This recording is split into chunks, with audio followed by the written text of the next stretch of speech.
Hello everybody, welcome to Winston-Salem, North Carolina. Clemson, Wake Forest. A great rivalry over the past 3 seasons for the Wake Forest Dynasty, and it continues today. Number 7 Clemson, number 25 Wake Forest. For Clemson, they look to continue their dominance in the ACC after a very rough start. For Wake Forest, they look to rebound after the embarrassing loss against Boston College last week. Both teams are ranked, both are hungry for an ACC win, and this game right here could very well define the shape of the ACC Atlantic Division.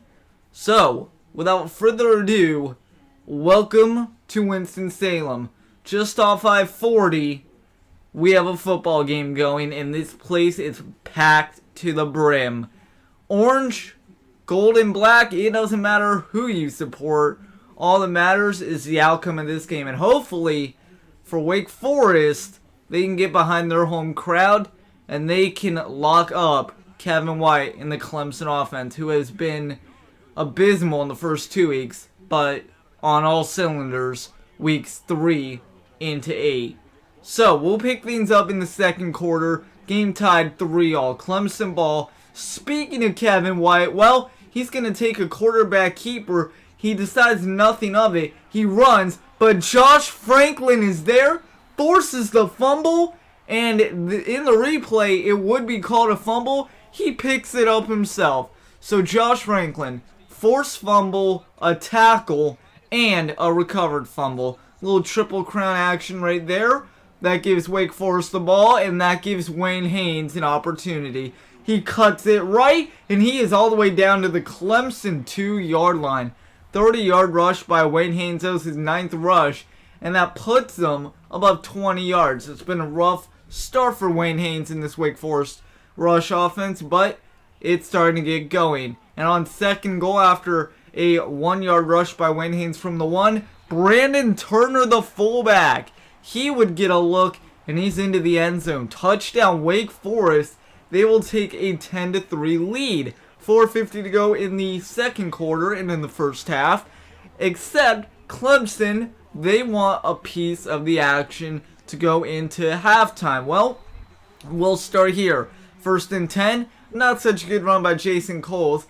And that'll lead to 2nd and 13. You see Wake Forest defense still playing well. Unfortunately, the no-huddle offense of Clemson would hurt Wake Forest. Anthony Rogers on the right side. That's a first down, and then on 2nd and 11, let's pick him up again. Rogers, past P.J. Brooks. He gets a nice chunky yardage, 23 that time, and it's a first down. 2nd and 10, 3:40 to go.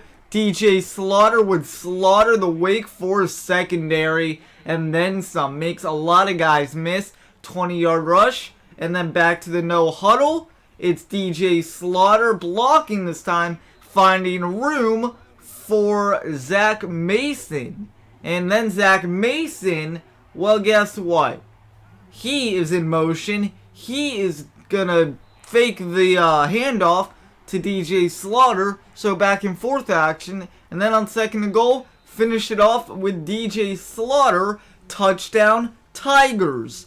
And Clemson has tied the ball game 10-all at half. Except the kicker for Wake Forest, Adam King, he would tack on a field goal, and at half, it's 13-10 Wake Forest. So we'll send it to the booth for the halftime report, and we will catch you guys back in just a sec. To lend a little perspective to what just went down in the first 30 minutes. The pass rush of both teams has been totally negated in the first half. Neither team has been able to come up with a sack. So what's the D-line coach right now preaching to you guys up front, you big fellas who love to go there and make life miserable for a quarterback? Well, you got to watch the football and get off it as soon as you can and try to get that first step quickness, because I know those guys are big and strong, but they're also a little bit chunky. And if you're on the defensive line and you're a little bit slimmer and you get off the football a little bit faster, but try to get off that ball quick. And it's not just sacks, Reese. How about you affect the quarterback? How about you bull rush your guy and you put him in his lap and you make him throw over top, or change the throwing angle so he doesn't have a clean pocket where he can step up in there and make big throws the whole game. You got to do something different than you did the first half to affect the quarterback. Just about time to get you back out for the second half. Brad and Kirk will be along in just a second.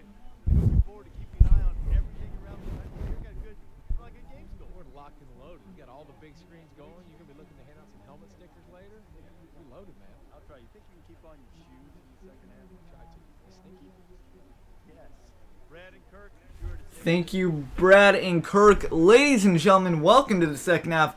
We'll jump all the way in the fourth quarter, and just like the start of the game, Kevin White is going to commit a turnover. PJ Brooks, he got beat by Anthony for Clemson, Anthony Rogers. Not this time. He says, fool me once, shame on me. Fool me twice, shame on you. And guess what? He didn't get fooled twice.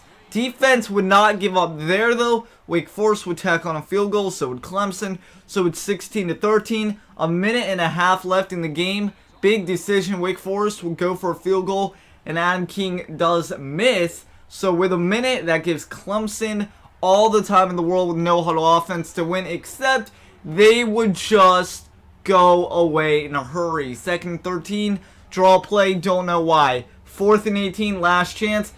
Kevin White runs into his own lineman, then throws the ball, so it's a bad pass, a little wobbler, and guess what, folks? That's how Wake Forest walks out of this a winner. First half, Adam King makes a field goal to go up by 3. Adam King misses a field goal, but the Wake Forest defense and PJ Brooks and Josh Franklin with those big turnovers. Franklin in the second quarter with 6 minutes to go, and PJ Brooks with an interception to waste even more clock. Well, Wake Forest gets a win. They beat Clemson, and it's the first time they've beaten Clemson in the Dynasty. So, ladies and gentlemen, next week we have a good one. FIU, Wake Forest. Wake Forest will be sure to move up in the rankings, but more importantly, they gain a game on Clemson in the ACC standings in the Atlantic Division. For the conference, it's all about Wake Forest right now. They improved to 6-2.